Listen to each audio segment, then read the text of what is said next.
خواتین و حضرات،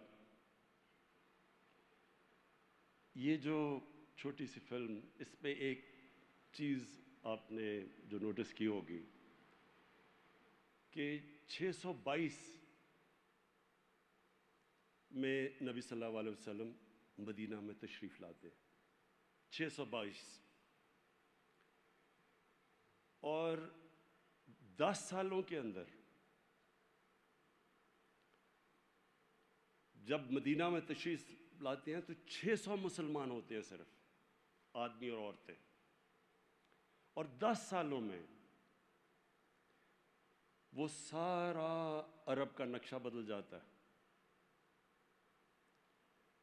جو جتنی بھی 10 سالوں میں جنگیں ہوتی ہیں، جو ٹوٹل لوگ ان جنگوں میں مرتے ہیں وہ 14 سال، 150 مربع میل پہ چھا جاتے ہیں مسلمان، اور 600 سے 1.25 کروڑ پہ چلے جاتے ہیں، 1.25 لاکھ پہ چلے جاتے ہیں، سوری۔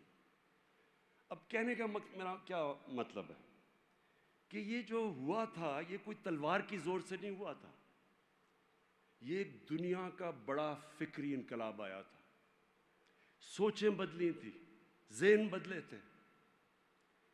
اور یہ جو ہمیں قرآن میں حکم دیا جاتا ہے، اللہ ہمیں حکم کرتا ہے کہ نبی صلی اللہ علیہ وسلم کی زندگی سے سیکھو، ان کی سنت پہ چلو۔ یہ کیوں حکم کرتا ہے؟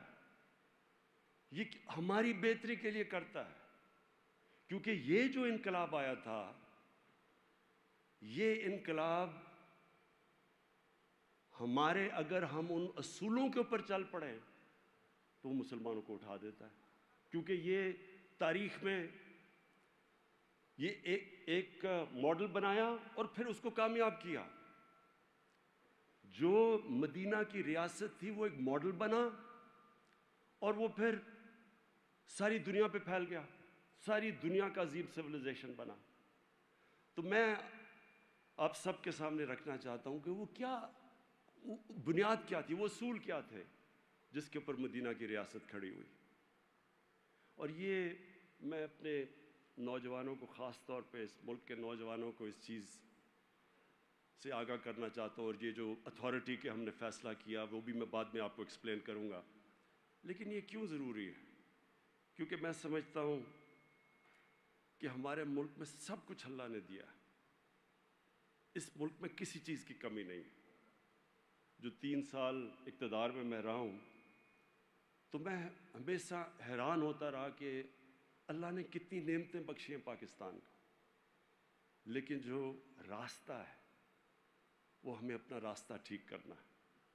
اور میں اب سے نہیں، 25 سال پہلے جب میں نے اپنی پارٹی بنائی تھی تو ہم نے اپنا ویژن اپنی دیا تھا کہ مثالی اسلامی فلاحی ریاست، مطلب کہ مدینہ کی ریاست۔ یہ 25 سال پہلے ہماری ویژن تھی، ہمارا نصب العین تھا ایاک نعبد و ایاک نستعین۔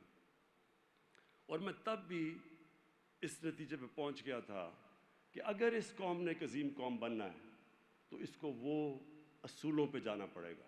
تو میں آپ کے سامنے وہ کیا اصول تھے کہ وہی لوگ، وہی عرب تھے، وہ آپ نے شروع میں نقشہ دیکھا، ایک طرف آدھی دنیا پرشین امپائر، آدھی دنیا رومن امپائر، تھوڑے سے عرب تھے بیچ میں، آپس میں قبیلے تھے، لڑتے تھے۔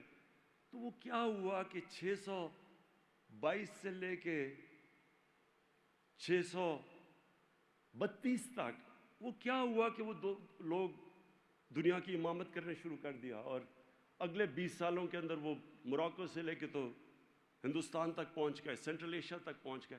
وہ کیا چیز تھی؟ اور یہ ہے، اگر ہم یہ سمجھ جائیں، یہ ہے جس سے انشاءاللہ ہمارا ملک ایک عظیم ملک بنے گا۔ اصول کیا تھے؟ تو میں آپ کے سامنے اصول رکھتا ہوں، اور میں کوئی اسلام کا اسکالر نہیں ہوں۔ انشاءاللہ یہ جو ہماری اتھارٹی بنے گی اس میں ہم ابھی سے بڑے بڑے انٹرنیشنل اور پاکستانی اسکالرز کو جمع کر رہے ہیں، اور ان کا کام ہے کہ یہ لوگوں تک لے کے جائے۔ لیکن میں نے اپنی جو تحقیقات کی میں آپ کے سامنے رکھتا ہوں۔ سب سے پہلے سب سے پہلے چیز نبی صلی اللہ علیہ وسلم نے کی، اچھے کو اچھا اور برے کو برا، اخلاقی معیار اٹھایا ایک معاشرے کا، انہوں نے مورالٹی معاشرے کی اٹھائی، جو اور مورالٹی بیسڈ یہ ہے کہ اچھے اور برے کی تمیز ہو، اور جو مورالٹی اٹھائی اس معاشرے کی، وہ بڑی دیر تک مسلمانوں کو دنیا کے اندر جب مسلمان دیکھتے تھے تو لوگ ان کو سمجھتے تھے کہ یہ وہ ایماندار، صداقت، سچے لوگ، امانت دار لوگ ہیں۔ آپ حیران ہوں گے کہ جب آپ اکاؤنٹس پڑھیں، جب کروسیڈز کا پہلا، یورپینز کا پہلا ٹاکرا ہوا عربوں کے ساتھ، تو وہ ساری رائٹنگز میں پڑھیں کہ وہ مسلمان ان کو سمجھتے تھے کہ بالکل وحشی ہیں، جنگلی ہیں، اور وہ جب دیکھتے تھے صلاح الدین ایوبی کے اوپر، جب باہر سے آپ کتابیں پڑھیں تو ان کے بڑا کیریکٹر بڑا اوپر تھا، مورل سٹینڈرڈز بہت اونچی تھی ان کی۔ تو سب سے پہلے اپنی انہوں نے پرسنالٹی سے معاشرے کی اخلاقیات اٹھا دی، اور جو اگلی چیز انہوں نے کی، انصاف کا نظام، عدل اور انصاف، رول آف لا۔ ان کی 2 حدیث ہیں، وہ اتنی امپورٹنٹ حدیثیں ہیں، انہی پہ اگر ایک معاشرہ عمل کر لے، ان 2 حدیث سے معاشرہ اٹھ سکتا ہے، کہ ایک کہ میری بیٹی بھی اگر جرم کرے گی اس کو سزا ملے گی، قانون سے اوپر کوئی نہیں، اور دوسری چیز کہ تمہارے سے پہلے بڑی قومیں تباہ ہوئیں جدھر طاقتور کے لیے ایک قانون اور کمزور کے لیے دوسرا قانون تھا، رول آف لا۔ لیکن رول آف لا صرف ایک وہ قوم دے سکتی ہے جس کی اخلاقیات اوپر ہوں، جس کی مورل سٹینڈرڈز ہوں، مورالٹی ہو جس پہ۔ ہر کوئی قانون کی رول آف لا نہیں، قانون کی بالادستی نہیں قائم کر سکتا۔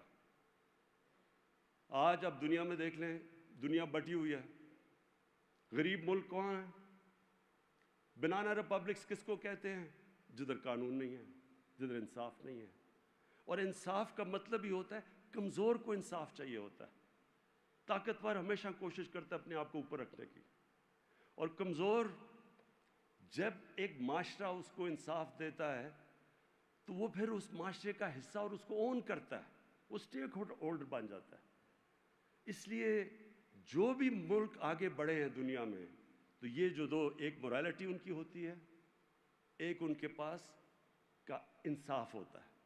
اور یہ میں اس لیے آپ کو کہہ رہا ہوں کہ ہماری جو اسٹرگل ہے اس پاکستان میں، وہ قانون کی بالادستی کی ہے۔ یہ ایک بیسک چیز ہے، جبکہ ایک معاشرہ جب رومنز بھی تھے تو وہ رومنز اپنے آپ کو دوسروں کو باربیرینز کہتے تھے۔ وہ باربیرینز کیوں کہتے تھے؟ کیونکہ رومن لا تھا، ان کے کوئی قوانین تھے، باقیوں کو ایک قانون نہیں تھا، might is right. Banana republic کا مطلب ہوتا ہے جس کی لاٹھی اس کی بھینس، وہاں طاقت کا زور ہوتا ہے، جنگل کا قانون ہوتا ہے۔ تو اس لیے یہ جو مدینہ کی ریاست کے بیسس کیا تھے؟ مورالٹی اور پھر قانون کی بالادستی، رول آف لا۔ تیسری چیز، فلاحی ریاست۔ دنیا کی تاریخ میں پہلی دفعہ ایک انسانیت کا نظام آیا، انہوں نے ایک ریاست بنائی جدھر ریاست نے ذمہ داری لی اپنے کمزور طبقے کی۔ یہ پہلی ویلفیئر اسٹیٹ بنی تھی دنیا میں، اور یہ اسٹیٹ نے انسانوں کو پھر نچلے طبقے کو اوپر اٹھا دیا۔ جب ایک ریاست لوگوں کی بنیادی ضروریات پوری کرتی ہے تو وہ لوگ بھی جڑ جاتے ہیں اسٹیٹ کے ساتھ۔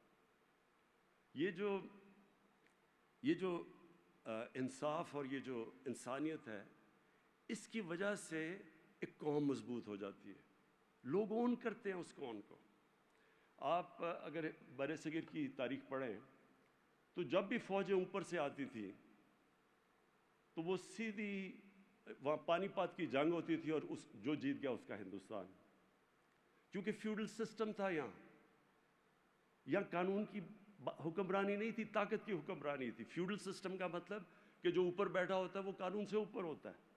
لیکن افغانستان جو ہے اور جو ہمارا قبائلی علاقہ، اس کے اندر ایک جوری سسٹم تھا جس کو جرگہ کہتے ہیں، لوگوں کو انصاف ملتا تھا۔ تو یہ آپ دیکھ لیں کہ سارا یہ علاقہ، انگریز ہوئے، روسی ہوئے، پھر امریکی ہوئے، جو برطانیہ میں نے جب فتح کیا ہوا تھا پورا ہندوستان، یہ جو قبائلی علاقہ تھا یہ مسلسل لڑتا رہا ان کے خلاف. وہ کیوں لڑے؟ کیونکہ وہ آزاد، انصاف نے ان کو آزاد کر دیا تھا. اور آزاد لوگ وہی لڑتے ہیں اپنی آزادی کے لیے. اگر میرے پاس آزادی نہیں ہے، اگر فیوڈل سسٹم ہے، تو مجھے کیا فرق پڑتا ہے کوئی باہر سے آ کے اوپر حکومت کر لے. اس لیے ہندوستان کو فتح کرنا آسان تھا، اس لیے افغانستان مشکل ہے فتح کرنا. وہ فتح کر لیتے ہیں، اس کے بعد پھر قوم کھڑی ہونی شروع ہو جاتی ہے آزادی کے لیے اپنی. تو یہ جو مدینہ کی ریاست میں انہوں نے انصاف دیا اور پھر لوگوں کی بنیادی حقوق دیے، ان کی جو بنیادی ضروریات اسٹیٹ نے پوری کی. اور تیسری چیز، اس میں میرٹ آ گئی. آپ اگر اسلام میں یہ جو پچھلی تاریخ ہے، یہ جو ایک دم ساری دنیا میں چھا گئے، اس میں بہت بڑی وجہ میرٹ تھی. جو بھی اچھا پرفارم کرتا تھا، جو جنرل، وہ اوپر آ جاتا تھا. کوئی کسی کا یہ رائٹ نہیں تھا کہ ہمیں صرف بڑا عہدہ مل رہا ہے. حضرت بلال ایک غلام تھے. حضرت بلال کا عہدہ فائنانس منسٹر بن چکے تھے، 2 ایکسپیڈیشنز لیڈ کی تھی.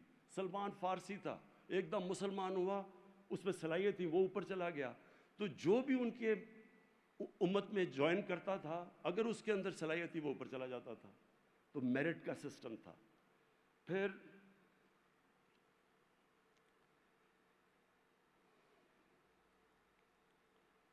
انہوں نے لیڈرز پروڈیوس کیے.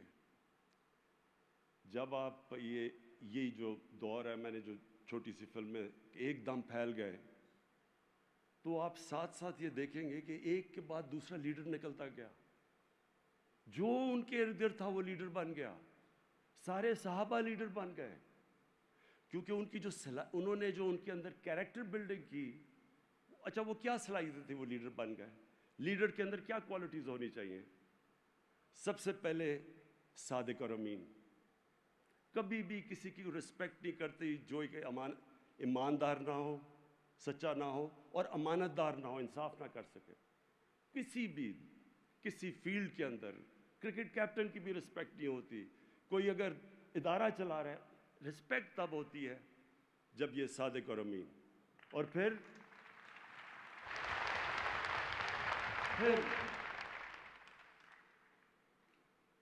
لوگوں کے خوف، جو خوف ہے، یہ کبھی بزدل انسان لیڈر نہیں بن سکتا. ان سب کے خوف ختم کر دیے. جو ان کے قریب تھا، ایک سے ایک بڑا وہ دلیر لیڈر بن گیا. تو خوف کیسے ختم کیے؟ کیونکہ 3 چیزوں سے انسان خوف کھاتا ہے: مرنے سے، ذلت سے، اور رزق جانے سے کہ میری روزی نہ چلی جائے. تو یہ قرآن کے اندر اللہ نے ان تینوں چیزیں کہا کہ یہ میرے ہاتھ میں ہے. تو جب اللہ کے ہاتھ میں زندگی ہے، جب عزت بھی اس کے ہاتھ میں ہے، جب رزق بھی اس کے ہاتھ میں ہے، لوگوں کے خوف چلے گئے. تو وہ ایک ایسے لوگ بن گئے جو کہ لیڈرز بن گئے. اور اتنے چھوٹے ٹائم میں، اور انشاءاللہ یہ ہماری اتھارٹی اس پہ ریسرچ کر کے سامنے لے کے آئے گی کہ کتنے زیادہ لیڈرز اتنے تھوڑے وقت میں بنے. ایک لیڈر نہیں تھا، ایک ہیرو نہیں تھا، ہیروز ہی نکلتے گئے. سب انسان چھوٹے سے، جو مولانا رومی کہتا ہے نا کہ جب اللہ نے تمہیں پر دیے ہیں تو چونٹیوں کی طرح کیوں زمین پہ رینگ رہے ہو. اقبال کے شاہین بن گئے. زنجیریں توڑ دی انہوں نے، جنہوں نے روکا ہوا تھا انسان کو، جو اس کا پوٹینشیل ہے، اشرف المخلوقات، اللہ کی سب سے عظیم مخلوق. آزاد ہو گئے لوگ. چھوٹے لوگ بڑے لوگ بن گئے. دنیا میں وہ پھیل گئے. اچھا، پہلے ان کے ساتھ جو صحابہ تھے وہ سارے لیڈرز بنے، ان کو جو دیکھے نیچے وہ لیڈرز بن گئے. تو سارے مسلمان ملکوں کے اندر جو مسلمان جب پھیلے دنیا میں، تو اس میں سب سے بڑی کوالٹی لیڈرشپ تھی. پھر انہوں نے معاشرے میں کیا کیا؟ خواتین، اس سے پہلے عورتیں پراپرٹیز ہوتی تھی آدمی کی. انہوں نے پہلی دفعہ عورتوں کو پراپرٹیز میں رائٹس دے دیے، حقوق دے دیے. وہ حقوق جو یورپ میں کئی 100 سال بعد آئے، اس وقت انہوں نے عورتوں کو حقوق دے کے معاشرے کے اندر انہوں نے آخری خطبے میں کہا کہ عورت پہ بھی اتنے حقوق ہیں جو آدمی پہ ہیں اور آدمی پہ عورت پہ ہیں. پھر غلاموں کو انہوں نے جس طرح انہوں نے سٹیپس پہ غلاموں کو معاشرے کا حصہ بنایا، اس پہ کسی اور قوم کی یہ تاریخ میں یہ نہیں ہے، کوئی مثال نہیں ہے ایسی. یعنی انہوں نے جب کہا کہ اس کو اپنے فیملی ممبر کی طرح رکھو ایک غلام کو، تو وہ جو ان کے کہنے پہ، اور جو حضرت بلال کا جو مثال دی، مسلمان دنیا میں کئی صدیوں تک مسلم سلیو ڈینسٹیز آئیں. یہاں قطب الدین ایبک ایک غلام تھا جو کہ بادشاہ بن گیا. مملوکس تھے مصر کے اندر جو غلام تھے، اور غلام سے ان کی ڈینسٹی بن گئی. انہوں نے کئی سو سال حکومت کی وہاں. اور پھر جو مقام تھا، پھر جو عثمانیہ سلطنت تھی، جانصاری ان کی ایلیٹ فورس تھی، وہ ساری غلاموں کو انہوں نے اوپر لا کے ٹریننگ دے کے ان کو اوپر بٹھا دیا. سب سے ایلیٹ ان کی فائٹنگ فورس تھی. تو غلام کا مرتبہ ہی چینج کر دیا، ان کو انسان کی طرح رکھا، فیملی ممبرز کی طرح رکھا. یہ بہت بڑی اس سے نہ پہلے کبھی اس طرح ہوا تھا. اور اب آ کے مجھے افسوس سے کہنا پڑتا ہے کہ اب ہم مغرب میں دیکھتے ہیں تو وہ جس طرح کے اپنے نوکروں کو رکھتے ہیں اور ہم رکھتے ہیں، وہ مجھے کئی دفعہ بہت شرم آتی ہے. پھر بوڑھوں کی عزت، پہلی دفعہ پینشنز مدینہ کی ریاست میں شروع کی گئی تھی کہ بوڑھوں کی ذمہ داری لی ریاست نے، کمزوروں کی، بوڑھوں کی، بیواؤں کی، یتیموں کی. یہ ایک انسانیت کا نظام کھڑا کیا. تو جب آپ دیکھیں دنیا میں اپنی تاریخ دیکھیں تو کون تھے وہ جو ہماری ہندوستان کی تاریخ دیکھ لیں، جتنے بڑے بڑے صوفی تھے یہ سب عاشق رسول تھے. جتنے بڑے نام تھے، ہمارے بابا فرید گنج شکر، داتا صاحب، نظام الدین اولیاء، یہ سارے بڑے، معین الدین چشتی، یہ بڑے بڑے صوفی، یہ سارے عاشق رسول تھے. اور عاشق رسول ہوتے ہوئے ان کے قدموں پہ چل پے. ان کے کتنا مقام بن گیا. آج بھی ان کے مزاروں کے اوپر لاکھوں لوگ آتے ہیں، ان کو پیار کرتے ہیں، آج بھی ان سے کرتے ہیں. تو اس کی وجہ یہ ہے کہ جو بھی ان کے قدموں پہ چلے گا، جو بھی چلا وہ اوپر آ گیا. اچھا، اب اور پھر انہوں نے کہا چائنا بھی جانا پڑے علم حاصل کرنے کے لیے تو جاؤ. جب سے پیدا ہوتے ہو جب تک قبر میں جاؤ علم حاصل کرو.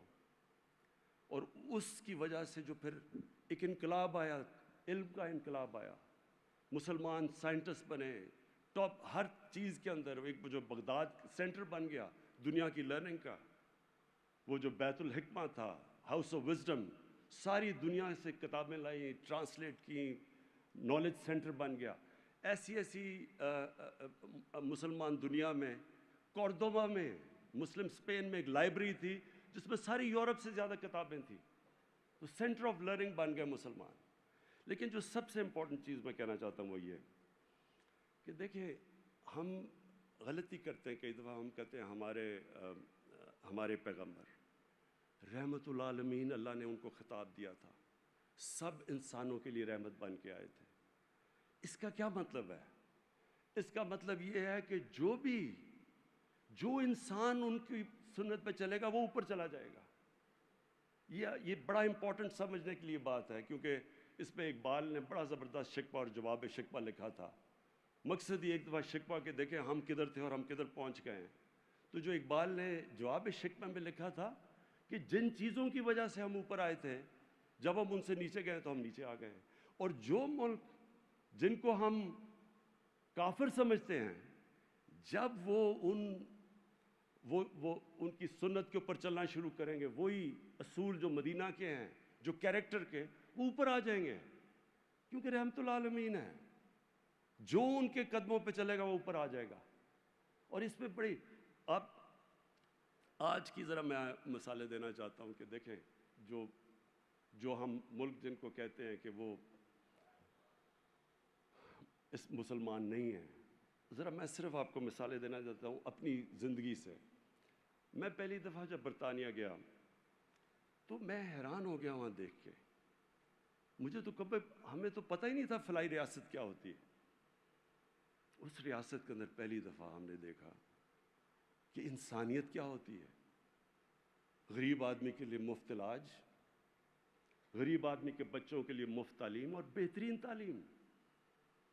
اگر وہ غریب آدمی بے روزگار ہوتا تو اس کو ان امپلائمنٹ بینیفٹس ملتے ہیں، اسٹیٹ اس کا دھیان رکھتی ہے. عدالت میں جاتا ہے اور اس کے پاس پیسے نہیں ہیں تو لیگل ایڈ ملتی ہے اس کو. یہ میں نے پہلی دفعہ چیزیں دیکھی وہاں جا کے. اور رول آف لا یعنی قانون. میں آپ کو اپنا بتاؤں کہ میرا ایک وہاں کیس تھا انگلینڈ کے اندر. انگلینڈ کا بہت بڑا سٹار تھا ایئن بوتھم. تو میں صرف آپ کو بتانا چاہتا ہوں کہ کیا فرق کیا ہے اور کیوں وہ آگے نکلے، کیوں ہم پیچھے ہیں اور کیسے ہم آگے نکل سکتے ہیں. میرا کیس تھا، وہ بھی انگلینڈ کا بڑا نام تھا، میرا اس سے کرکٹ میں بڑا مقابلہ ہوتا تھا. تو اس نے میرے اوپر عدالت میں کیس کر دیا. اس نے بھی سب سے بڑا وکیل لیا، میں نے بھی انگلینڈ کا سب سے بڑا وکیل لیا. تو مجھے یاد ہے میں جب میری اس سے پہلی بات ہوئی اور وہ میرے سے پوچھ رہا تھا، میرے ایویڈنس لے رہا تھا، تو اس نے مجھے روک دیا.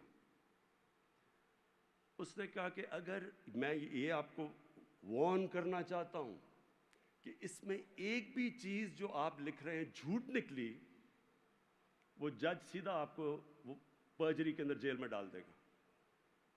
اور پھر اس نے کہا کہ میں آپ کو کوچ نہیں کر سکتا. میں تو کبھی عدالت میں گیا ہی نہیں تھا. اس نے کہا مجھے اجازت نہیں ہے کوچ کرنے کی.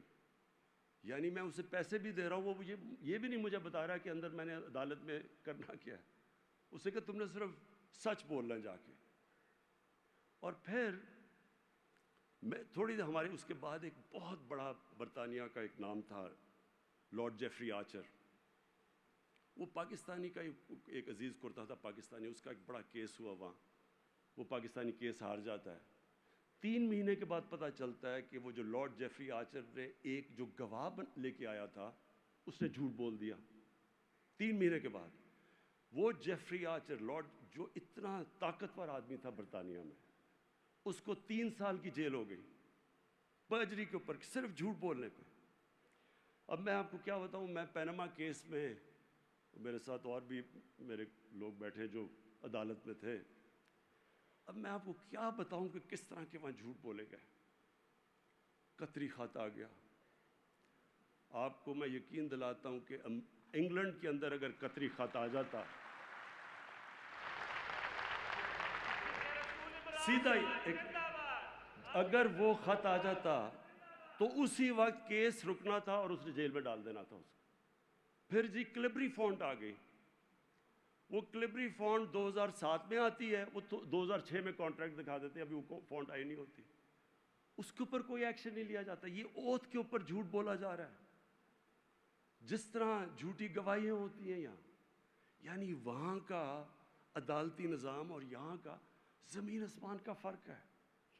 اور میں تب سمجھا کہ آپ کے پاس مورل اتھارٹی ہونی چاہیے انصاف کرنے کے لیے. اگر آپ کے پاس مورل اتھارٹی، آپ انصاف نہیں کر سکتے. کسی کی جرت نہیں ہے وہاں. ادھر کا پارلیمنٹری نظام، اب پارلیمنٹری نظام جو ہے ہم نے بھی انہی کا اپنایا ہوا ہے، ہمارا ویسٹ منسٹر ماڈل ہے. اب وہاں کا پارلیمنٹ، کیونکہ میری 20 سال گزرے وہاں، تو وہاں کا جو پارلیمنٹری نظام ہے جس کے اوپر ان کی ساری پارلیمنٹری ڈیموکریسی چلتی ہے، وہ ہے ہی اگر آپ کے پاس اخلاقیت. اگر آپ کے پاس اخلاقیت کا معیار ہے تو وہ ڈیموکریسی کامیاب ہو سکتی ہے، نہیں تو وہ نہیں چلتی. اور اسی لیے برطانیہ کی پارلیمنٹری ڈیموکریسی چلی نہیں ہے سوائے برطانیہ کے اور اینگلو سیکسن ملک میں. کینیڈا میں چل گئی، آسٹریلیا، نیوزی لینڈ کے علاوہ ساری جگہ پہ وہ بندر بانٹ بن جاتی ہے. کیونکہ اس کے لیے ایک بڑا آپ کو مورل سٹینڈرڈ چاہیے ہوتے ہیں اس ڈیموکریسی کے لیے. وہاں کبھی کوئی تصور بھی نہیں کر سکتا کہ جناب ووٹ بکے گا. وہاں کوئی چھانگا مانگا جیسی اور وہ جو بند کر کے یا مری میں بند کر کے بھیڑ بکریوں کی طرح کبھی لوگ نیلام نہیں ہوتے. ادھر کوئی سوچ نہیں سکتا. یہ سب کو پتہ ہے سینٹ کے اندر الیکشن میں پیسہ چلتا ہے. وہاں کوئی تصور بھی نہیں کر سکتا یہ. وہاں اگر کسی کے اوپر کنوکشن ہو جائے یا چلے اس کے اوپر الزام لگ جائے کہ اس نے پبلک کے پیسے کی چوری کی ہے، وہ پارلیمنٹ تو چھوڑے، وہ کسی میڈیا میں اپنی شکل نہیں دکھا سکتا. تو دیکھیں، یہ میں آپ کو صرف سمجھانے کی کوشش کر رہا ہوں کہ ہمارے پاس اللہ نے سب کچھ دیا ہے، لیکن وہ جب آج جو ہمارا سارا پروگرام اور آج جو ہم سیلیبریٹ کر رہے ہیں 12 ربیع الاول، ہماری کوشش ہونی چاہیے کہ ان کی طرف پہلے سنت سیکھے تو صحیح. جو اللہ نے وعدہ کیا ہے کہ جو ان کی سنت پہ چلے گا وہ اوپر چلا جائے گا، اس لیے تو وہ رول ماڈل ہیں. میں نے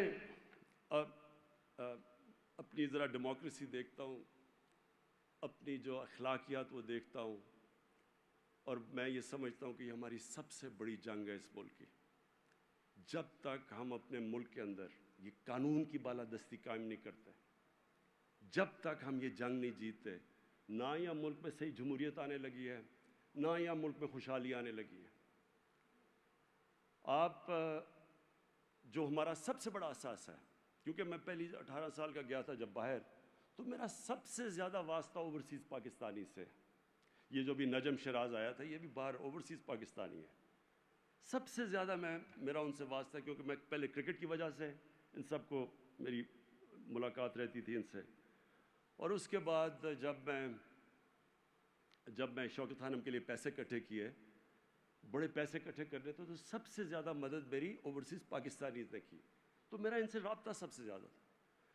میں ہمیشہ یہ دیکھا وہ بیچارے محنت کرتے تھے، پاکستان میں نوکریاں نہیں ملتی تھیں، یا ہمارا میرٹ کا سسٹم نہیں تھا، قابل لوگ ہوتے تھے باہر جاتے تھے، محنت کرتے تھے، کام کرتے تھے، لیکن ہمیشہ ذہن میں ہوتا تھا کہ جب میں پیسے بنا لوں میں واپس پاکستان جاؤں گا. سارا وقت وہ یہ سوچتے تھے کہ ایک دن میں پاکستان واپس، جب میرے پیسے آ جائیں گے میں پاکستان چلا جاؤں گا. اور وہ پھر کیونکہ میں اتنی دیر وہاں ان سے 50 سال سے، تو میں نے ان کو دیکھی، ان کی ساری سٹیجز دیکھی. وقت آ گیا، پیسے بھی بنا لیے، بچے کوئی 12-13 سال 15 سال کے ہو گئے، پاکستان آ گئے، پاکستان میں بزنس شروع کی، پہلا فراڈ ہوا، دوسرا فراڈ ہوا، واپس بینکرپٹ ہو کے واپس چلے گئے.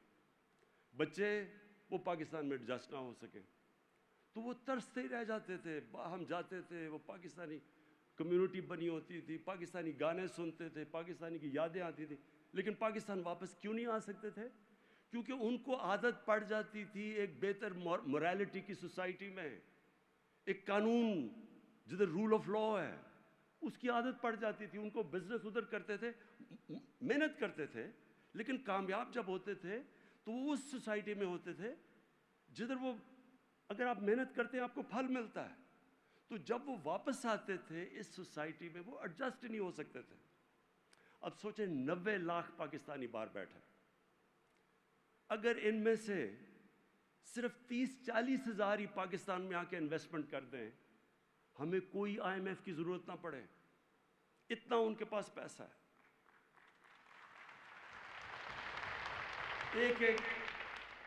ایک پاکستانی میں جانتا ہوں جس کے پاس صرف اکیلے کی دولت اتنی ہے جتنا ہمارے IMF کا قرضہ ہے.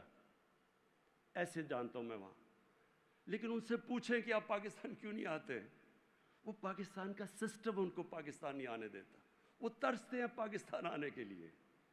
تو یہ جو موریلٹی، قانون کی بالادستی، یہ ہمارے ملک کے لیے، اس لیے اگر ہم نے خوشحال ہونا ہے تو ہمیں ضرورت ہے اس کی. اپنے ملک کو جب تک جو پوٹینشیل آزاد کرنا ہے تو تب تک یہ نہیں ہوگا جب تک ہم اس ملک میں قانون کی بالادستی قائم نہیں کریں گے، جب تک ہم اپنی اخلاقیات کو نہیں اوپر لے کے جائیں گے. اور یہ اللہ نے جب رحمت العالمین کا خطاب دیا تو انہوں نے کہا کہ جو ان کے راستے پہ چلے گا وہ اوپر چلا جائے گا. آپ دیکھ لیں، آپ برطانیہ کے اندر ایک بڑا زبردست ایک سیکنڈ ورلڈ وار میں ایک انسیڈنٹ ہے کہ ہٹلر کی فوجیں سارا یورپ فتح کر لیا، انہوں نے سارا یورپ فتح ہو گیا. اب وہ انتظار کر رہی ہیں برطانیہ میں آنے کے لیے، صرف راستے میں سمندر ہے، بمباری ہو رہی ہے، بلٹس ہو رہی ہے، ایک بلڈنگ نہیں کھڑی، لندن کی تباہ ہو رہی ہیں بلڈنگ. تو لوگ خوف زدہ ہو کے ان کے پرائم منسٹر ونسٹن چرچل کے پاس پہنچتے اور کہتے ہیں کہ پرائم منسٹر صاحب کیا ہم بچ جائیں گے؟ کیا ہم قوم بچ جائے گی؟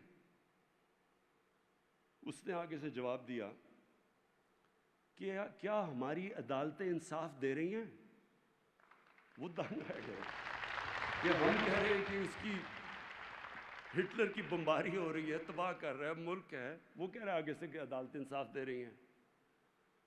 اصل میں وہ مطلب اس کا یہ تھا کہ کیا ہمارے میں ابھی تک وہ اخلاقی معیار ہے کہ ہماری عدالتیں انصاف دے رہی ہیں، کہ ان میں قوت ہے انصاف دینے کی؟ تو ہوا کیا؟ برطانیہ تو بچ گیا، جرمنی بھی شکست کھا گیا، جاپان بھی شکست کھا گیا. جرمنی کے اندر ایک بلڈنگ نہیں کھڑی تھی جب جنگ ختم ہوئی. جاپان کے اوپر 2 ایٹم بم گر چکے تھے. 10 سالوں میں دونوں قومیں کھڑی ہو گئیں. کیوں کھڑی ہو گئیں؟ کیونکہ اخلاقیات کو بمباری سے آپ تباہ نہیں کر سکتے.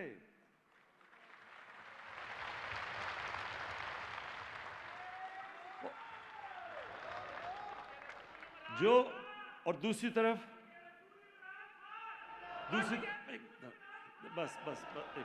دوسری طرف آپ دیکھ لیں ہماری زندگی میں بیروت، سارے مڈل ایسٹ کا بیروت کو کہتے تھے پیرس ہے مڈل ایسٹ کا.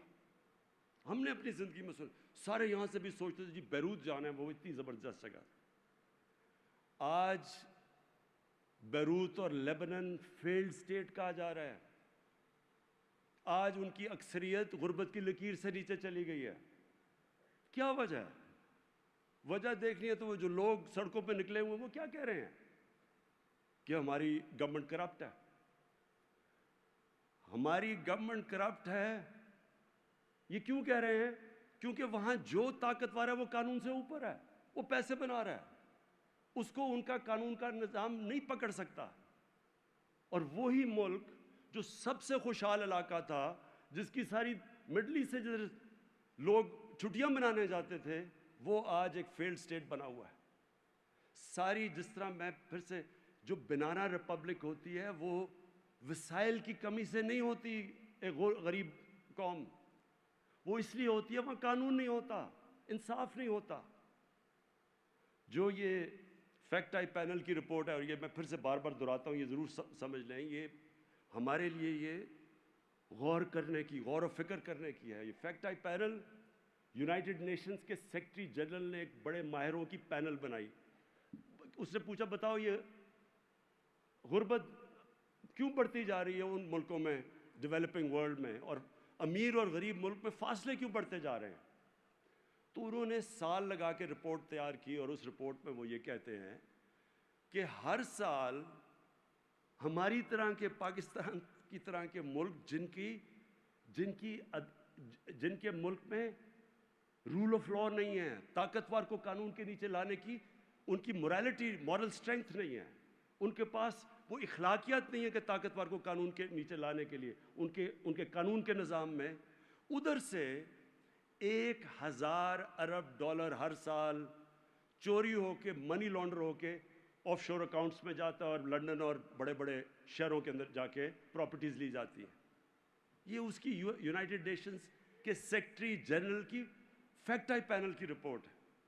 تو مطلب یہ ہے کہ جب یہ سارے ملک، اگر ان کے ملکوں کے اندر انصاف کا نظام نہیں ہوگا، خوشحالی نہیں آئے گی.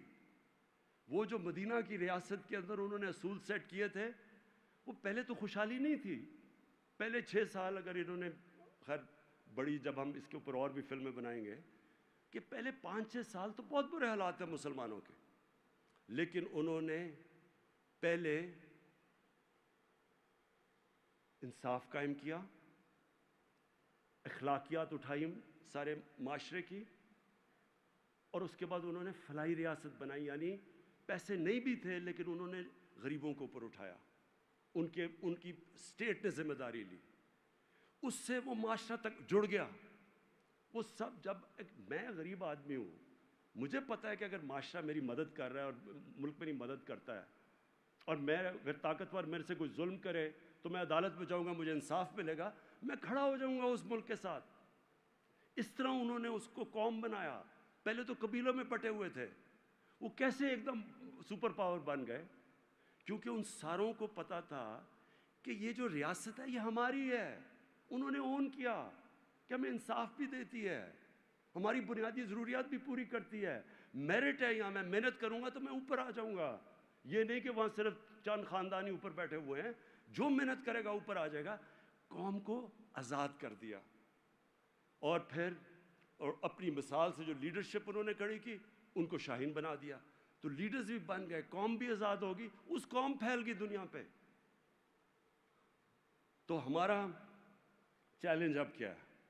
ہمارا چیلنج یہ ہے کہ ہمارے جو یوتھ ہے, ہمارا جو نوجوان ہے اس ملک کا, اس کو ہم صحیح طرف لگائیں, اس کا راستہ ہم صحیح کریں.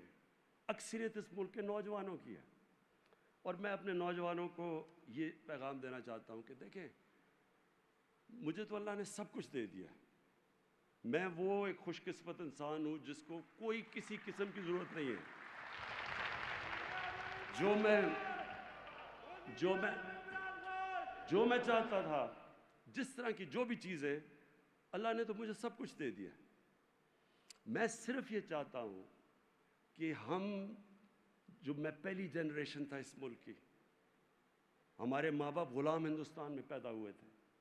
ہم بچپن میں ساری وقت کہانیاں سنتے تھے جو ماں باپ ہمیں بتاتے تھے کہ تمہیں نہیں پتہ غلامی کیا ہے, کس طرح انگریز یہاں حکومت کرتا تھا, کس طرح ہماری کوئی حیثیت نہیں تھی. تو ہم بڑے ہوئے تھے اس چیز سن کے. اور پھر ہم نے اپنے ملک کو اوپر جاتے دیکھا. یہ یاد رکھو, آج سے 50 سال پہلے پاکستان اوپر جا رہا تھا, یہ سارے خطے میں سب سے تیزی سے ترقی کر رہا تھا.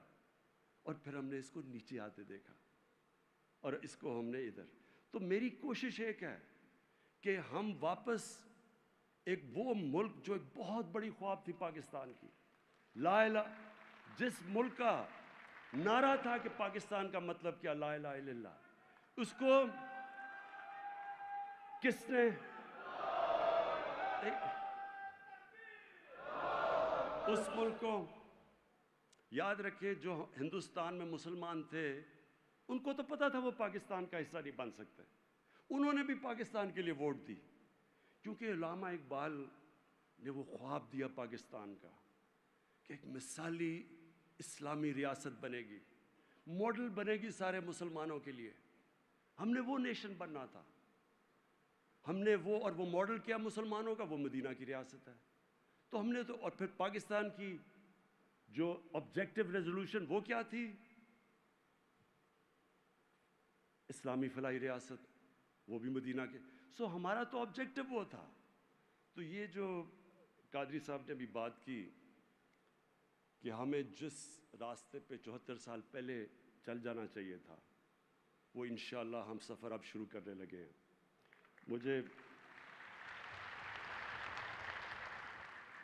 مجھے قادری صاحب نے کہا, مجھے کہتے ہیں کہ میں جب لوگوں کو کہتا ہوں کہ دیکھیں پرائم منسٹر چاہتا ہے کہ مدینہ کی ریاست کے طرز پہ پاکستان کو بنایا جائے, تو کہتے وہ آگے سے کہتے ہیں خود تو سارے مزے کر گئے, اب ہمیں لگا دیا مدینہ کی ریاست کے اوپر.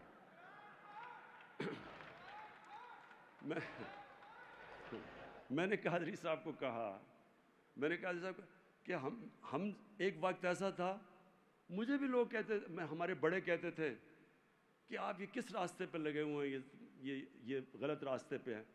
تو میں تب سوچتا تھا, میں کہ انہوں نے کیا پتا کہ اس راستے میں کیا ہے, انہوں نے تو دیکھا ہی نہیں ہے, ان کو تو پتہ ہی نہیں ہے. مجھے پتہ ہے, میں نے وہ سارا راستہ دیکھا ہوا ہے. میں نے ساری جو لوگ تصور کرتے ہیں, یہ ذرا غور سے, میں اپنے نوجوانوں کو پھر سے کہہ رہا ہوں, غور سے ذرا میری بات سنیں. دیکھیں, لوگ ساری وقت امید لگاتے ہیں, ان کو گلیمر اور یہ اور وہ اور فلم سٹارز اور ایکٹرز اور پاپ سٹارز کی یہ کوئی بڑا گلیمرس زمانہ ہے, اور یہ کوئی ایسی چیز ہے جو ہم سارے کوشش کرتے ہیں. رول ماڈلز وہ ہیں, میرے بھی وہی رول ماڈلز تھے. ہم جب HSN کالج سے نکلے تو مجھے تو یہ چیزیں پتہ نہیں تھی اپنے نبی صلی اللہ علیہ وسلم کی. مجھے تو کوئی مدینہ کی ریاست کی صحیح معنی میں سمجھ ہی نہیں تھی. مجھے تو ان کی پوری طرح زندگی کے اندازہ نہیں تھا. ہمیں ایسی ایک لگتا ایسے تھا جب ہم, تب تو بڑے تھوڑے انگلش میڈیم اسکول تھے, تو جب ہم وہاں سے لے کے لگتا ایسے تھا کہ ہمارا جو اپنا کلچر ہے وہ بھی پیچھے ہے, ہم بیکورڈ ہیں, سارا کچھ آگے ہے, ٹیکنالوجی ادھر ہے, وہ ملک آگے نکل گئے, جو وہ کہتے ہیں وہ ٹھیک ہے, اور جو ان کے رول ماڈلز ہیں وہ ہمارے بن گئے. تو ہم ان رول ماڈلز کے پیچھے ہم سب فالو کرتے رہے, اور رول ماڈلز بنتے رہتے ہیں انسان کے. میں پہلے میرے اپنے 2 کزنس تھے, وہ رول ماڈلز تھے, کرکٹرز تھے دونوں. پھر جیسے جیسے آگے گیا پھر اسپورٹس مین, پھر پاپ اسٹار وغیرہ. تو مجھے تو موقع ملا اس ساری زندگی کو اندر سے دیکھنے کا. اور میں تو اپنے تجربے سے آپ کو کہہ رہا ہوں کہ جو اس وقت ہمارے یوتھ کے سامنے چیلنجز ہیں, اگر ہمارے سامنے چیلنجز تھے تو آج یوتھ کے سال میں تو, اور سوشل میڈیا آ گیا, وہ تو بہت بڑھ چکے ہیں چیلنجز. اور میں اس نتیجے پہ ہوں کہ ہم جب تک واپس نہیں جائیں گے, وہ جو ہمیں ان اصولوں کے اوپر نہیں جائیں گے, ہمارا معاشرہ اوپر نہیں آ سکتا, بلکہ بڑے خطرے میں ہے. تو میں اب آپ کو صرف یہ اپنی جو بتاتا ہوں کہ ہمارا مقصد کیا تھا یہ رحمت اللہ عالمین اتھارٹی بنانے کا. اس کا مقصد کیا تھا؟ اس کا سب سے بڑا مقصد پھر سے یہی ہے کہ ان کی زندگی کو, اپنی نوجوانوں کو, ان کو ہم تیار کریں, ان کو سمجھائیں. دیکھیں ایک چیز یاد رکھ لیں کہ دین کے اندر کوئی زبردستی نہیں ہے. اب دین میں کوئی زبردستی نہیں ہے. اب آپ کسی کو زبردستی دین کی طرف نہیں لا سکتے. اللہ نے قرآن میں یہ واضح کر دیا. ہم راستہ دکھا سکتے ہیں. ہم ایک معاشرہ اپنے بچوں کو 2 راستے کے, آپ کے سامنے 2 راستے ہیں. نماز میں ہم وہ دو ہی راستے ہیں نا. ہم اللہ کو کہتے ہیں وہ راستہ دے جس پہ تو نے نعمتیں بخشی, دوسرے راستے پہ نہیں جدھر تباہی کا راستہ ہے. ہم کم از کم اپنے بچوں کو بتا تو سکتے ہیں کہ اس راستے پہ چلو گے تو یہ ہوگا, اس راستے پہ چلو گے تو یہ ہوگا. یہ تو ہم کر سکتے ہیں. باقی پھر اللہ سے دعا کرتے ہیں کہ اللہ ان کو سیدھے راستے پہ لگا دے. تو یہ جو اتھارٹی کا مقصد یہ ہے, اس میں جو گورنمنٹ کرے گی, میں پہلے اپنا گورنمنٹ بتا دوں جو ہماری کوشش ہے. نمبر 1, میں پھر سے آپ کو کہتا ہوں کہ میں جب تک زندہ ہوں اس ملک میں انصاف اور قانون کی بالادستی کی جنگ میں لڑوں گا, رول آف لاء کے لیے لڑتا رہوں گا.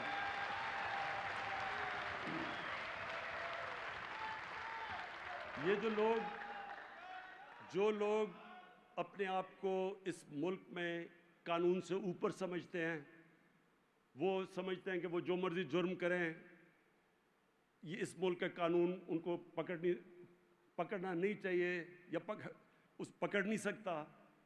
وہ جب تک ہم ان کو قانون کے نیچے نہیں لے کے آئیں گے, جب تک طاقتور قانون کے نیچے نہیں آتا, آپ کبھی بھی یہ نہ سوچیں کہ نیچے سرکاری نوکر پٹواری اور یہ پیسے نہیں لیں گے.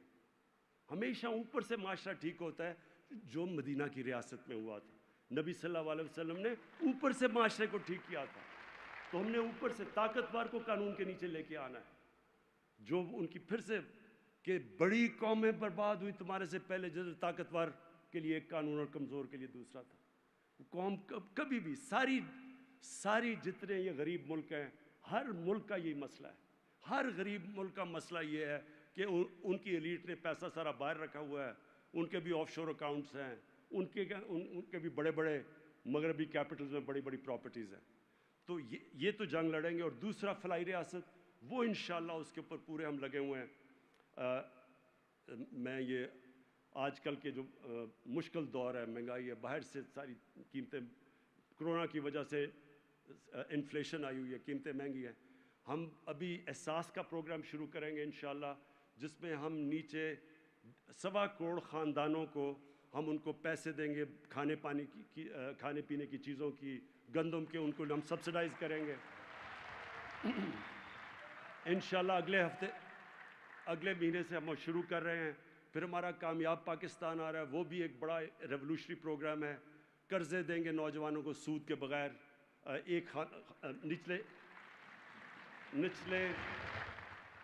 نچلے انشاءاللہ 1.25 کروڑ خاندانوں کو ایک خاندان کے اندر پہلے گھر بنانے کے لیے مائکرو کریڈٹ دیں گے. وہ ہم آرگنائز کر رہے ہیں پیسے کے لیے تاکہ وہ اپنے غریب لوگ اپنے گھر بنا سکیں. دوسرا ان کو سستے قرضے دیں گے, شہروں میں اپنی دکانیں, دیہاتوں کے اندر وہ زرعی چیزیں خرید سکیں. اور تیسرا سب کو پختونخوا میں سب کو ہم ہیلتھ کارڈز دے کے بیٹھے ہیں. مارچ تک پنجاب میں سب لوگوں کو ہیلتھ کارڈ مل جائیں گے کہ ایک غریب گھرانے کے اندر 10 لاکھ روپیہ ہر خاندان کے پاس ہو, کسی بھی ہسپتال میں اپنا جا کے علاج کروا سکے. تو انشاءاللہ یہ ہماری کوشش ہے. لیکن جو اتھارٹی کرے گی, جو خطرہ ہمیں ہے, وہ خطرہ سب سے زیادہ اپنے نوجوانوں کے, جو اس ملک میں بڑی تیزی سے سیکس کرائم بڑھ رہی ہے. یہ بہت بڑا خطرہ ہے معاشرے میں. اور میں آپ کو یہ بتا دوں کہ یہ میں نے خود دیکھا برطانیہ میں. جب میں شروع میں گیا تو 14 کے اندر ہر 14 شادیوں میں 1 طلاق ہوتی تھی. اس وقت نیا وہاں شروع ہوا تھا sex, drugs and rock and roll. یہ ایک نیا کلچر شروع ہوا تھا. فحاشی عام ہو گئی وہاں, پہلے ایسے نہیں ہوتا تھا. آہستہ آہستہ انہوں نے اپنے معاشرے کے اندر جس طرح فلمیں ان کی بدلنی شروع ہوئیں, ٹی وی کے اوپر آنا شروع ہوا, وہ چیز جو پہلے نہیں آتی تھی, ان کے معاشرے کے اندر سب سے پہلے امپیکٹ پڑا شادی کے اوپر, خاندانی نظام کے اوپر. اور وہ جب ان کا خاندانی نظام آہستہ آہستہ ٹوٹنا شروع ہوا تو تب ہمیں سمجھ آئی کہ کیوں یہ پردے کا کانسیپٹ ہے. دیکھیں, پردے کا اسلام کے اندر ایک بڑا کانسیپٹ ہے. یہ صرف یہ نہیں ہے کپڑوں کا, یہ ایک اسلام میں شادی کو پروٹیکٹ کرنے کا کانسیپٹ ہے. وہ اب ایک معاشرے کے اوپر ہے کہ اجتہاد کر کے ڈیولپ کرے کہ کس طرح ہم نے اپنے خاندانی نظام کو پروٹیکٹ کرنا ہے. لیکن جب میں شروع میں گیا تھا تو 14 میں 1 طلاق تھی, اور جب آخر میں 70% طلاقیں ہو گئی وہاں, تو ان کی فیملی سسٹم ٹوٹا. جب آپ ایک معاشرے کے اندر فحاشی بڑھاتے رہتے ہیں, اس لیے ہمارے حضور نے منع کیا ہوا ہے. اس لیے مدینہ کی ریاست میں بھی جب شروع میں خاندانی نظام ٹوٹا ہوا تھا, انہوں نے اس کو لے کے آئے دائرے کے اندر شادی کی اور پروٹیکٹ کی شادی. تو ہمارے لیے تو بڑا امپورٹنٹ ہے. باقی چیزوں میں وہ ہمارے سے آگے ہیں, باقی اخلاقیات میں ہمارے سے آگے ہیں, لیکن ہمیں اپنے لوگوں کو, اپنے بچوں کو, اپنے نوجوانوں کو, اپنے خاندانوں کو بچانا ہے. وہ جو کلچر اس وقت آ رہا ہے, جو اس وقت ملک میں ہمارے نہیں, ادھر سے ہالی ووڈ سے جاتا ہے بالی ووڈ سے ادھر آتا ہے, یہ کلچر ہمارے خاندانی نظام کو تباہ کرے گا. ہالی ووڈ کے اندر جدھر سے کلچر آ رہا ہے, 2.5 سال ہے ایوریج ایک شادی کی. ایک شادی لاسٹ 2.5 سال کرتی ہے وہاں, کیونکہ وہ کلچر کے اثرات ہیں. اس لیے ہم چاہتے ہیں کہ اتھارٹی میں ہم اپنے لوگوں کو, ہمارے اسکالرز آگاہ کریں, بتائیں لوگوں کو کہ اس کا امپیکٹ کیا ہے, کیا اس ملک میں اس کا کتنا امپیکٹ پڑا ہے ان کے خاندانی نظام سے, ہمارے خاندانی نظام پہ. تو جو سب سے بڑا, اور ماں باپ اس چیز کو سمجھیں گے آج جو سن رہے ہیں, بچوں کے پاس جو موبائل فون ہے. اب دیکھیں, انسانی تاریخ میں کبھی بھی بچوں کے پاس ایک ایسی چیز موبائل فون جس کے اوپر ہر قسم کی انفارمیشن ہے, کبھی انسانی تاریخ میں اس طرح کی انفارمیشن بچوں کے پاس نہیں ہے. اس کا طریقہ ہم کوئی زبردستی نہیں کر سکتے, ہم موبائل فون نہیں لے سکتے, ہم سوشل میڈیا نہیں بند کر سکتے, اور جس تیزی سے آگے بڑھ رہی ہے, لیکن ہم کم از کم اپنے بچوں کی تربیت کر سکتے ہیں. ہم ان کو بتا سکتے ہیں, ہم ان کو بتا سکتے ہیں کہ یہ جو کلچر آپ کے سامنے آ رہا ہے, اس کے بڑے برے اثرات ہوں گے آپ کے اوپر, اس کے اوپر کیا اثرات ہوں گے. تو یہ اتھارٹی کا, تو میں اتھارٹی کے اوپر آتا ہوں. نمبر 1 چیئرمین, ہماری جو چیئرمین ہوں گے رحمۃ اللہ عالمین اکیڈمی کے, وہ ایک اسکالر ہوں گے جنہوں نے سیرت کے اوپر کتابیں لکھی ہوں گی, پیپرز لکھے ہوں گے, ان کو ایڈمنسٹریٹو ایکسپیرینس ہوگا, ان کے انٹرنیشنل کنیکشنز ہوں گے. کیونکہ کوشش یہ ہوگی, اور میں اچھے ابھی اسکالر سے ملا بھی ہوں, کوشش یہ ہوگی کہ وہ بڑا زبردست کام دنیا میں ہو رہا ہے, بڑے بڑے اسکالرز پاکستان کے باہر زبردست کام کر رہے ہیں. تو یہ اتھارٹی کوآرڈینیٹ کرے گی دنیا میں ہماری جتنے بھی ریسرچ ہو رہی ہے, جو ڈیولپ کر رہے ہیں ہم اسلامک تھنکنگ اور سیرت نبی, تو ان ساروں کو یہ کوآرڈینیٹ کرے گا چیئرمین. نمبر 2، اسکولس کے اندر ہم نے اسکولس کے اندر 8، 9 اور 10 کلاس میں ایک سیرت نبی کا ایک کورس شروع کیا ہے، اور یہ اسکولوں کے اندر مانیٹر کیا جائے گا. یہ ذرا غور سے سن لیں. دیکھیں، کوشش یہ ہوگی کہ یہ ایک اسکالر جو ہوگا، ایک جو نمبر پہلے چیئرمین، اس کے بعد جو دوسرا اسکالر، وہ یہ اسکولوں کے اندر مانیٹر کریں گے کہ یہ جو سیرت پڑھائی جا رہی ہے اس کے کیا اثرات ہیں، اور ٹائم کے ساتھ کریکولم چینج کرنا ہے کیونکہ بڑی تیزی سے سوچ آگے بڑھ رہی ہے، تو اس لیے وہ مانیٹر کریں گے. اور اس کے بعد ایک تیسرا، میڈیا میں ایک اسکالر ہوں گے جو میڈیا کو سنبھالیں گے. اور میڈیا کے اندر کیا ہوگا؟ سب سے پہلے تو بچوں کے اندر جو انڈاکٹرینیشن ہوتی ہے کارٹون سے، جو کارٹون ہے وہ بالکل ایک بچوں کو ایک مختلف کلچر بتا رہا ہوتا ہے. اس کے اندر ماں باپ کی عزت نہیں ہوتی، اس کے اندر بڑوں کی عزت نہیں ہوتی، وہ بالکل مختلف کلچر ہے. ہمیں اپنے کلچر کے مطابق کارٹونز بنائیں گے، بچوں کو ایک الٹرنیٹ بتائیں گے کہ وہ ہمارا کلچر کیا ہے. تو وہ سیکنڈلی وہ ایک سکولز میں وہ ان کا کام ہوگا. اور پھر جو میڈیا کا جو میڈیا کے اسکالر ہوں گے ان کا یہ بھی کام ہوگا کہ میڈیا کے اندر اچھے جو مضمون سیرت کے اوپر مضمون لکھوائیں، مانیٹر کریں، پروگرامز کریں ٹیلی ویژن کے اوپر. وہ پروگرامز ہوں جو کہ ایک جو ہمارا کلچر ہے وہ سامنے لے کے آئیں، وہ نہیں جو کہ باہر کا کلچر ہے. تو جس طرح میں نے جا کے پریزیڈنٹ اردوغان سے ریکویسٹ کر کے یہ جو ارطغرل پلے جو یہ ٹی وی کے اوپر سیریل ہے وہ لے کے آیا، وہ اس لیے کہ میں نے جب شروع میں بات کی میڈیا کے لوگوں سے اور پروڈیوسر سے، تو انہوں نے کہا کہ یہاں دیکھتے نہیں کوئی، اگر آپ یہ جو ہندوستان کا کانٹینٹ ہے اس طرح کا نہیں لے کے آئے تو لوگ دیکھتے ہی نہیں ہیں. تو وہ ثابت کرنے کے لیے وہ پلے لے کے آیا، وہ جو سیریل ہے، اور وہ ایک اس میں بالکل ایک اسلامک کلچر ہے لیکن انٹرسٹنگ ہے، اس میں رومانس بھی ہے، سب کچھ ہے لیکن دائروں کے اندر ہے. تو وہ لوگ دیکھتے ہیں، فیملیز بیٹھ کے دیکھتی ہیں. مجھے اتنی کالیں آئیں لوگوں سے کہ جی ہم فیملی بیٹھ کے اب ٹی وی نہیں دیکھ سکتے، وہاں اس طرح کی چیزیں ہیں دیہات کے اندر، خاص طور پہ کنزرویٹو فیملیز ہیں ہماری. تو اس لیے یہ جو میڈیا کے اندر ایک الٹرنیٹو ہم لوگوں کو چوائسز دیں گے کہ آپ دیکھ سکیں، ہم روک تو کچھ نہیں سکتے لیکن ہم ان کو چوائس دیں گے. پھر ایک انٹرنیشنل سیل اس میں ہوگا. اب ہوتا کیا ہے کہ ہمارے نبی صلی اللہ علیہ وسلم کی شان میں گستاخی ہو جاتی ہے. وہ ریاکشن کیا ہوتا ہے کہ ہم آ کے اپنے ملک میں توڑ پھوڑ شروع کر دیتے ہیں، اس سے فرق کچھ نہیں، ان کو تو فرق کچھ نہیں پڑتا. اور ہوتا کیا ہے کہ وہ بلکہ وہاں وہ اور زیادہ یہ چیز اسلامو فوبیا کو آگے بڑھاتے ہیں، کہتے ہوئے کہ دیکھیں جی یہاں تو فریڈم آف ایکسپریشن نہیں ہے، یہ تو لوگ بڑے تنگ نظر ہیں. تو اس لیے یہ جو ہوگا یہ ہم اسکالرس کے ساتھ انٹرنیشنل، یہ جو انٹرنیشنل سیل ہوگا یہ باقیوں سے ٹائی اپ کر کے پھر ایک بڑا انٹلیکچوئل ایک سوچ سمجھ کے ہمارا رسپانس جائے گا، جو کہ یو این کو بھی جائے گا، جو بڑے اداروں کو بھی جائے گا، تاکہ وہ ساروں کو پتہ چلے کہ اصل میں کیوں مسلمان شور مچاتا ہے. ان کو کیا پتا کہ ہم کتنا عشق کرتے ہیں اپنے نبی سے.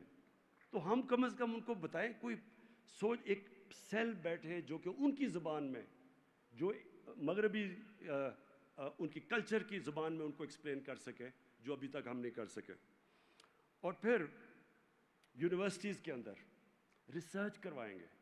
اب دیکھیں کبھی کسی نے کبھی ریسرچ، میں نے تو نہیں پڑھی، کتنی دفعہ یونیورسٹیز میں ریسرچ ہوئی ہے کہ یہ جو فینومینا تھا کہ 624 جنگ بدر، 636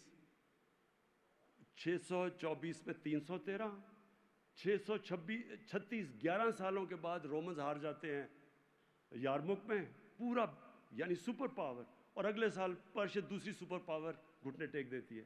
تو یہ کیا ہوا تھا؟ کیوں نہیں اس فینومینا کے اوپر ریسرچ ہوتی، کتابیں ہوتی، یہ یونیورسٹیز کے اندر ڈیبیٹس کیوں نہیں ہوتی؟ تو انشاءاللہ یہ، اور جیسی آپ ڈیبیٹس کریں گے لوگوں کو خود ہی سمجھ آنا شروع ہو جائے گا کہ ہمارا عروج کیوں تھا اور زوال کیوں ہے، اسی میں سمجھ آ جائے گی. اور پھر اسپیشل پروجیکٹس، ایک ہمارے اسکالر ہوں گے جو اسپیشل پروجیکٹس کے اوپر بیٹھے ہوں گے۔ اس کا کیا مقصد ہو کہ جو ہمارے بڑے دن ہے، مثلاً 12 ربیع الاول ہے، اس پہ ان کا کام ہوگا کہ لوگوں کو پھر سے یہ سیرت ایکسپلین کریں۔ ہم آ کے خوشیاں بنا کے چلے گئے ہیں، کیا ہمیں پتہ ہے کہ ہم جس انسان کے لیے ہم خوشیاں بنا رہے ہیں اس کی اپنے سنت پہ عمل کرتے ہیں؟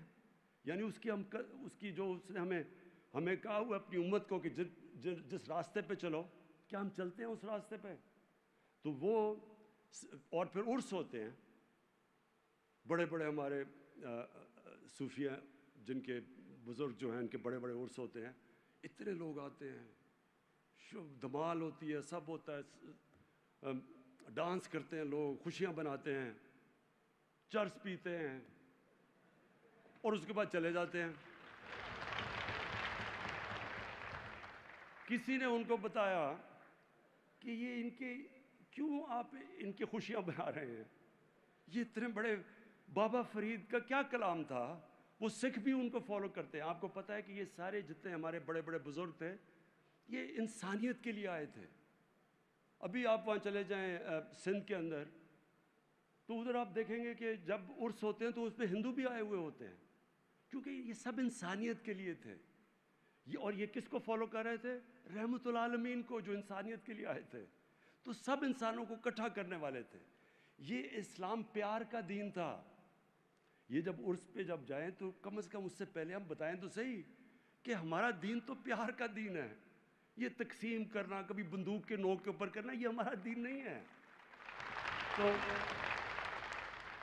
اس لیے ایک اسپیشل پروجیکٹ ہم نے سوچا کہ اس کے اوپر ہو، جو کہ جتنے بھی ہمارے ریلیجس فیسٹیولز ہوں اس کے پیچھے بتائیں تو صحیح کہ ہم کیوں یہ سیلیبریٹ کر رہے ہیں۔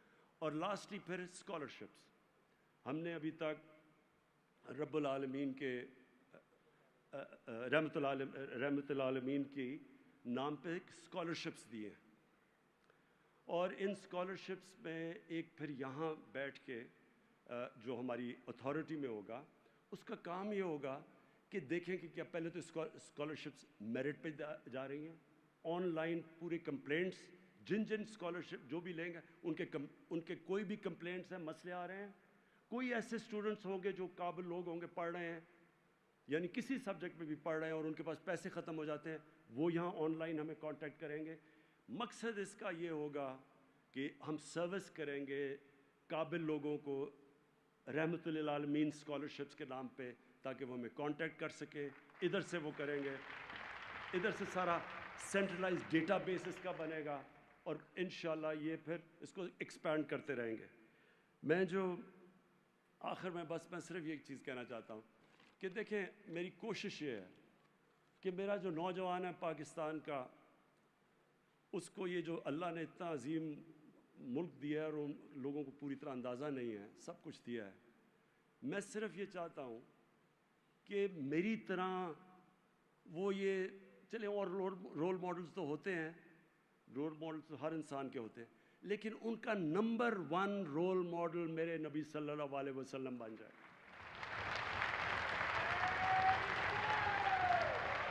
اور ہم پوری طرح، ہماری گورنمنٹ پوری مدد کرے ان کو پورا آگاہ کرنے کے لیے کہ ان کی وہ کیا وجہ تھی، ان کے اندر کیا صفتیں تھیں کہ دنیا میں نہ کبھی ایسا انسان آیا اور نہ آ سکتا ہے، اور جس کو اللہ نے اپنا حبیب مانا، وہ سارے میرے نوجوانوں کو سب کو پتہ چل جائے، تاکہ وہ پھر ہمیں پھر کچھ کرنے کی ضرورت نہیں پڑے گی۔